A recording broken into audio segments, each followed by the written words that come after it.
गुरु मंत्र नाम क्यों जरूरी है? बहुत से लोग कहते हैं कि हम नशा नहीं करते, परिवार वाले सुख सुविधा से रह रहे हैं, रहने को खाने को अच्छा घर परिवार बच्चे हैं, तो हम क्यों गुरु मंत्र लें? आखिर ऐसा क्या है? गुरु मंत्र को नाम कहें या कलमा, मेथड ऑफ मेडिटेशन कहें, बात एक ही है। तो मालिक का नाम सुखों की खान है। जब आपका विल पावर, आत्मबल कम हो जाता है, उस समय दुनिया में हर सोच इंसान की घटिया हो जाती है, नेगेटिव हो जाती है, और आत्मबल आने से हर सोच पॉजिटिव होती है, आत्मबल बढ़ता है और पॉजिटिविटी से सफलता आपके कदम चूमने लगती है। हर अच्छे क्षेत्र में सफलता हासिल करने के लिए आत्मबल जरूरी है। पर आत्मबल का कोई tonic allopathy, homeopathy, Ayurveda, naturopathy किसी में उपलब्ध नहीं है। आत्मबल, विल पावर आप सबके अंदर मौजूद है। उस आत्मबल को हासिल करने के लिए, ग्रहण करने के लिए आप अपने अंदर झांकें, अंदर जाएं। पर इंसान अपने अंदर कैसे जा सकता है? कौन सा तरीका है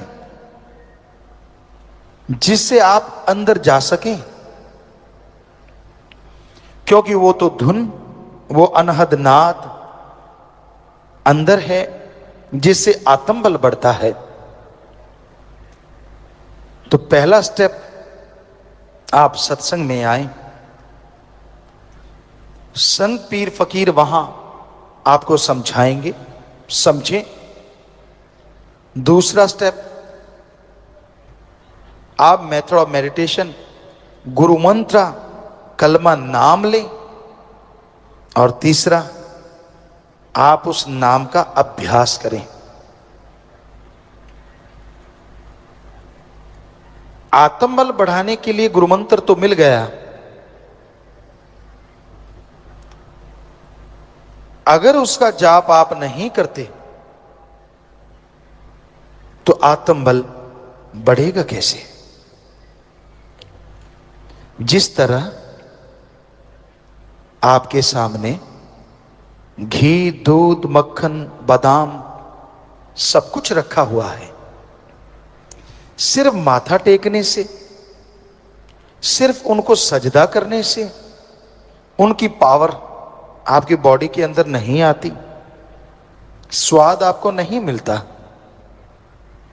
अगर आप उन बादाम को, उस घी, दूध, मक्खन को, उन मिठाई को खाओगे, स्वाद भी आएगा और ताकत भी आएगी। उसी तरह गुरु मंत्र है। फकीर, संत उस गुरु मंत्र को दे देते हैं।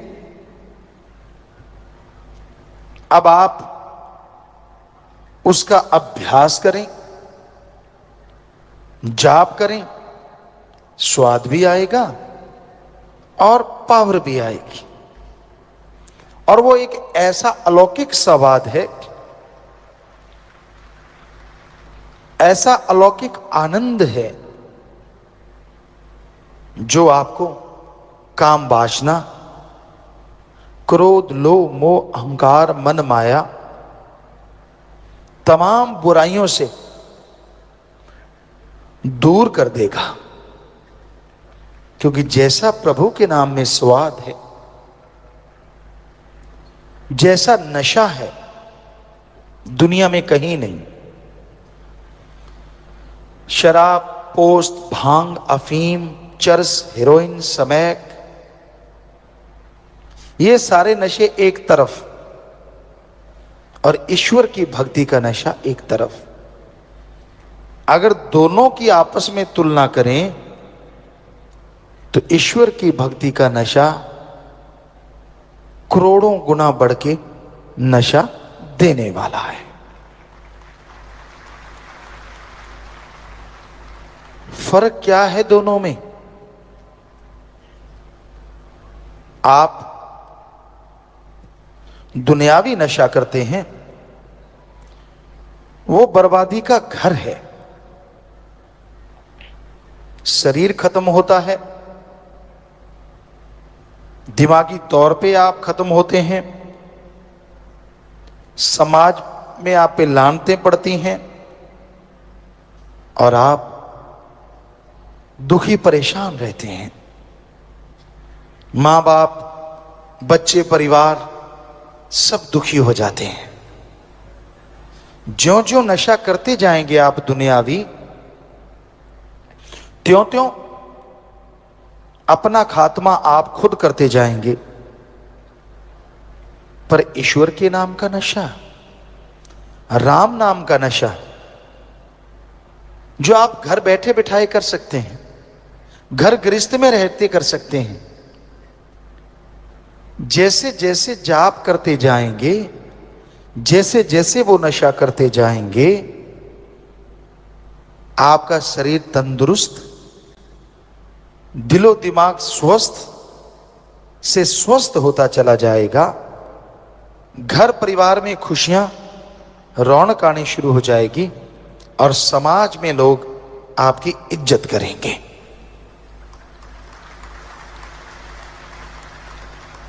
और ईश्वर का नशा लेने के लिए कुछ भी खर्च करने की जरूरत नहीं।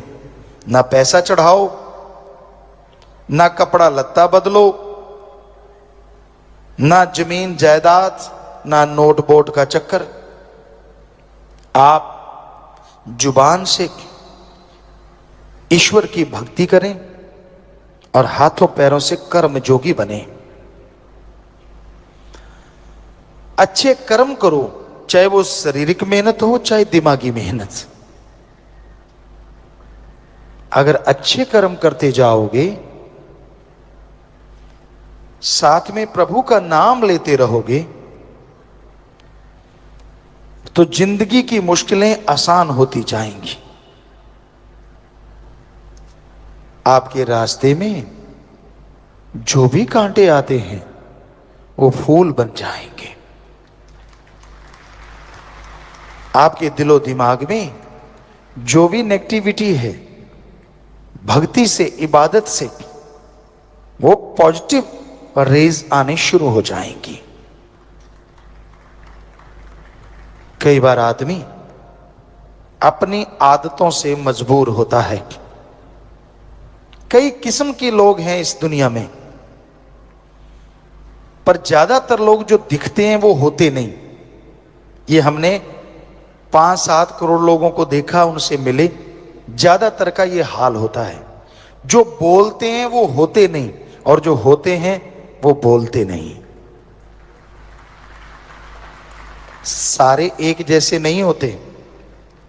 अच्छे लोग भी हैं, भले लोग भी हैं, जो नेकी भलाई करते हैं और नेकी भलाई को दुनिया तक लेके जाते हैं। पर कुछ ऐसे गिरी सोच के लोग होते हैं जो अच्छाई में त्रेड़ ढूंढते हैं। उनका काम होता है नंबर बनाना, कि मेरे नंबर बनने चाहिए, किसी की भावना को ठेस लगे तो लगेगी। हम आपको कहा करते हैं एक दीवार पे प्लास्टर किया हुआ है सीमेंट का, वहां चींटी दौड़ रही है। वो चींटी ये देखने नहीं आई कि दीवार कितनी खूबसूरत है, चींटी ये देखने आई है कहीं तरेड़ मिल जाए तो घुस जाऊं। सो इस तरह के भी लोग होते हैं।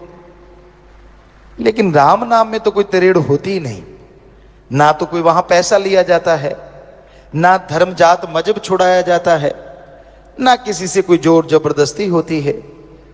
आप जिस मर्जी धर्म में रहें,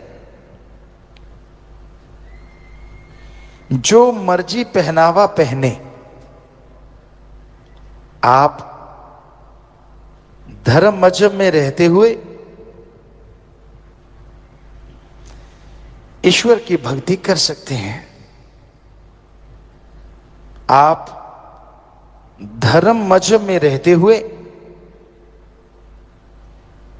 जो मर्जी पहनावा पहने, जिस मर्जी धर्म को माने, भगवान को इन चीजों से कोई लेना देना नहीं। भगवान को लेना देना है कि आप अपनी आत्मा के लिए कितनी भक्ति करते हैं, उस मालिक को याद करते हैं और कितनी परहित परमार्थ सेवा करते हैं। अगर आप भक्ति करते हैं, परहित परमार्थ सेवा करते हैं, तो यकीनन वो मालिक आपको खुशियों से लबरेज करेंगे ही करेंगे। अगर आप दिखावा करते हैं, सिर्फ ये सोचते हैं कि मेरे हाथ जोड़ने से या सिर झुकाने से वो मिल जाएगा, तो ये आप अपने आप को धोखा दे रहे हैं। प्रभु किसी दिखावे में नहीं आता। उसको अगर पाना है तो अंतःकरण को साफ कीजिए, अपने दिमाग से कचरा निकाल डालिए। क्योंकि जब तक आप भक्ति नहीं करते, आपके दिमाग का शीशा साफ नहीं होता। क्या आपने ये सुना है बिना पढ़ने की डिग्रियां हासिल हो गई? हो सकता है ऐसा होता हो, पर क्या आपने सुना है धरती में बीज डाला ही नहीं और फसल खड़ी हो गई? क्या आपने सुना है डॉक्टर ने ऑपरेशन किया ही नहीं और आपका ऑपरेशन हो गया? हो सकता है भक्ति वालों के साथ ऐसा होता हो, पर वैसे ऐसा संभव नहीं है। आप डिग्री डिप्लोमा हासिल करते हैं, जिंदगी के 20-25 साल लगाते हैं, और अगर प्रभु को देखना है, उसकी भक्ति को जानना है, तो जिंदगी के 20-25 महीने ही भगवान की तरफ लगा के देखो, तो आप रिजल्ट बता सकते हैं भगवान है कि नहीं है। चंद किताबें पढ़ लेने से, थोड़ी डिग्रियां हासिल कर लेने से ये कह दो भगवान नहीं है, तो इससे मूर्खता नहीं कहेंगे तो और क्या कहेंगे? क्योंकि अगर छोटी सी डिग्री के लिए, मास्टरेट की डिग्री, पीएचडी की डिग्री, कोई भी आप डिग्री लेते हैं, उसके लिए जिंदगी के 20-25 साल लगाते हैं। भगवान के सर्च के लिए आपने एक दिन नहीं लगाया और बैठे बैठे कह दिया भगवान नहीं होता, तो ये तो आप खुद पढ़े लिखे हैं, क्या कहेंगे लोग आपको? पहले सर्च करो, गुरु मंत्र, मेथड ऑफ मेडिटेशन लो, फिर उसका अभ्यास करो। जैसे टीचर कहता है ऐसे पढ़ो बेटा, ऐसे पढ़ो, आप फॉलो करते हैं तो मेरिट होल्डर हो जाते हैं, चलो जैसे तैसे पास भी होते हैं। उसी तरह आपको गुरु मंत्र लेना होगा, फिर उसका अभ्यास करना होगा, घंटा सुबह शाम। फिर रिजल्ट ना आए तो बताइए। रिजल्ट आता है, 100% आता है, पर भक्ति करने से, इबादत करने से। मालिक का प्यार, उसकी मोहब्बत वही जानता है जो उसके प्यार मोहब्बत के लिए तड़फता है। जो व्याकुल है उसे पाने को, वो भी चला आता है उसे बेइंतहा खुशियां लौटाने को।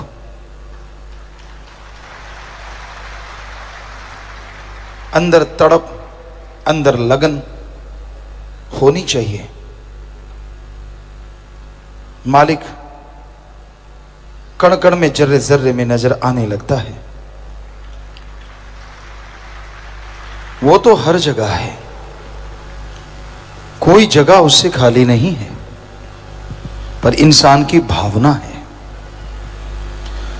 आप अपना समय छोटी छोटी बातों में बर्बाद ना किया करें। जरा जरा सी बातों के लिए इंसान झगड़ते रहते हैं, लड़ते रहते हैं, परेशान होते रहते हैं, और फिर उन लड़ाई झगड़ों की वजह से दिमाग में टेंशन पैदा कर लेते हैं, फिर मन उधर लगा लेते हैं। ये सब मन के खेल हैं। मन बाजीगर है, बाजी लगाते हैं, तलवार के ऊपर से चलते हैं। यानी जितने भी ऐसी चीजें की जाती हैं उसे बाजीगरी कहा जाता है। तो मन बड़ा जबरदस्त बाजीगर है। ये आपको और कामों में पहले लड़ाता है, झगड़े करवाता है, ईर्ष्या नफरत फैलाता है, फिर उसका भय पैदा कर देता है। कभी डर, कभी चिंता, कभी परेशानी, कभी कुछ कभी कुछ। तो आप लगे रहते हैं। इसको छोड़ के सुमरन करो, सेवा करो। सेवा के दरमियान भी लड़ना नहीं चाहिए कभी भी। सेवा करनी है तो करो, वरना आराम करो। बस दो ही बातें होती हैं। हम आया करते बेपराज की रहमत से 1972-73 से, तो सेवा चलती। जो उस समय छोटे थे जो कर पाते वो करते, बड़े हो गए तो जो भी कोई सेवा चलती थी, बेपराज की ऐसी रहमत थी, कभी किसी से कहलवाया नहीं था कि आओ भाई जी सेवा करो।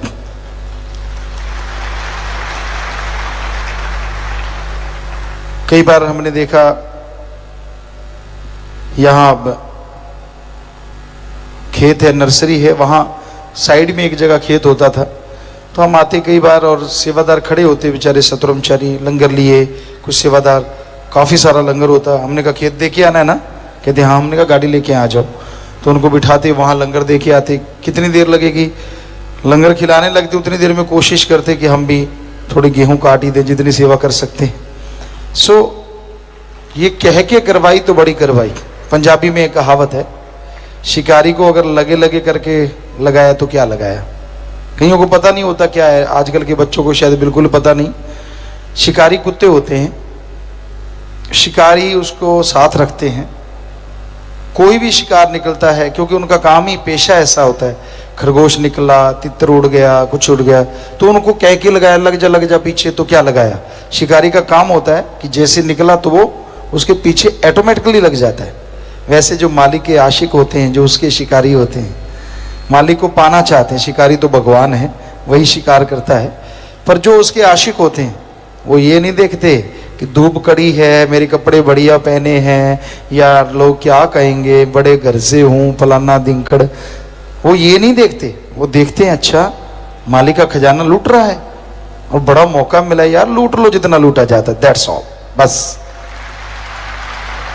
ऐसी भावना होती है। फिर वो धूल को भी अपने ताज का कोहिनूर बना लेते हैं। हमारा उदाहरण आपके सामने है कि उनका रहमो करम, हम तो धूल हैं, खाक हैं। पर ऐसी भावना पैदा करने से नहीं, करनी पड़ती है। सुमरन, भक्ति, इबादत लगातार करना होता है। और उसके लिए ये नहीं होता कि मैं ऐसे नहीं, मैं वैसे नहीं, मैं ये सेवा नहीं करूंगा, मैं वो नहीं करूंगा, मैं फलां नहीं करना। ऐसा कुछ नहीं होता।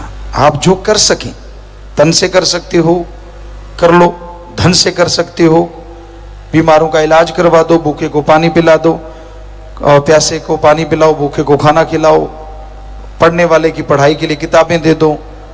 यानी आप धन से कर सकते हो तो करो, तन से कर सकते हो। आपके पास धन दौलत नहीं है तो तन से सेवा कर लो, करो काम धंधा। जो भी सेवा पीर फकीर बताते हैं, सफाई अभियान है, बहुत सारे अभियान चले हुए हैं, तो आप तन की सेवा कर लो। माला माल होना है चाहे किसी भी तरीके से हो लो, मर्जी आपकी। बेपरवाह जी का ऐसा दर है कि आप दरवाजे खुले हैं, जितनी सेवा करोगे लूटते जाओगे।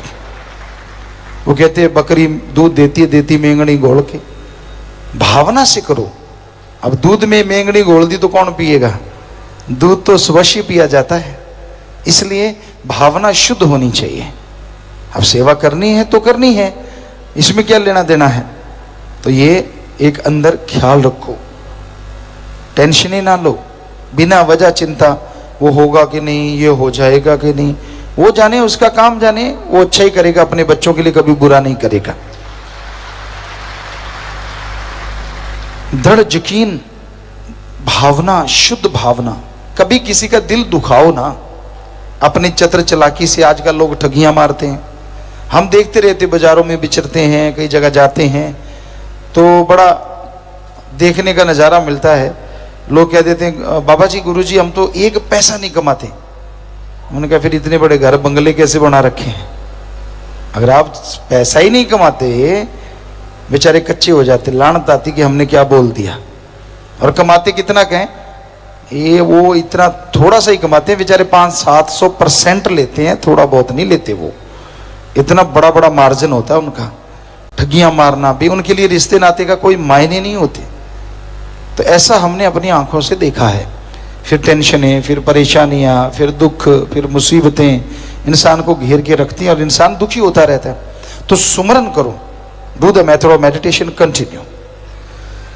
तब आप बहुत ही शांति महसूस करोगे, खुशियां हासिल करोगे।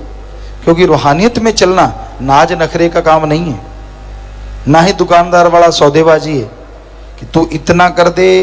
क्योंकि गांव में तो, शहरों में सौदेबाजी चलती है। भगवान 10 लाख का फायदा करेगा तो 125, 20 का करेगा तो 525 का प्रसाद दूंगा। शर्म नहीं आती? तेरे को जो तेरे को 10 लाख देगा, वो 525 का प्रसाद नहीं खा सकता? नहीं जी, इतने दिन में मेरा ये काम कर देना तो तू पूरा, वरना अधूरा। अपने ही मेथड हैं सबके, अपने अपने तरीके हैं। लानत आनी चाहिए अपने आप पे। भगवान तो 100% पूरा था, है और अल्लाह राम वाहिगुरु रहेगा। तो अपना सोच खुद का, तू अधूरा इसलिए तुझे कुछ नहीं मिलता। तू पूरा हो तो वो तो पूरा है, था और रहेगा, वो कमी नहीं छोड़ता। दद्दा दोष न काहू दीजे, दोष कर्मा अपने, जो मैं किया सो मैं पाया, दोष न दीजे अवर्जना। किसी को दोष मत दो। जो आप कर्म करते हो उसका फल आने वाले समय में भोगना होगा। आज कर रहे हो, याद रखो आने वाले टाइम में भोगना है, मानो चाहे ना मानो। और आगे नरक दोजक में तो जलना ही है अगर कोई बुरे कर्म करता है। तो इसलिए अच्छे कर्म करो, भले कर्म करो, किसी के पीछे ना चलो, किसी के कहने में ना चलो। क्योंकि जो किसी के कहने में चला करते हैं वो बर्बाद हो जाते हैं। खुद बर्बाद, उससे साथ लगने वाला बर्बाद। पंजाबी में एक कहावत है, लाई लग ना होवे कर वाला चंद्रा गवांड ना होवे। ये वैसे ही कहा गया है, लेकिन ये 100% सच है। जो आदमी लाई लग किसी के कहने में आ जाते हैं ना, वो जिंदगी में कभी सफल नहीं होते। हमसे लिख के गारंटी ले लो। एक ने कह दिया ऐसे, थोड़ी देर बाद दूसरे ने कह दिया वैसे, कभी ऐसे करता है कभी वैसे करता है, यूं ही जिंदगी गुजर जाती है भटकते हुए, हासिल कुछ भी नहीं होता। और पड़ोसी बुरा ना हो, यानी जिसके साथ आपका उठना बैठना हो, अगर वो बुरा है तो आपको चैन से जीने नहीं देगा। तो ये हकीकत बुजुर्गों ने कहावतें बनाई हैं, वो सच हैं, उसमें कोई दो राय नहीं। तो भाई एक सत्संगी सुमन करे, मालिक से मालिक को मांगता रहे, ना उसे अंदर कमी रहेगी ना बाहर। मालिक की खुशियां मिलेंगी और कण कण में, जर्रे जर्रे में होगा दर्श दीदार।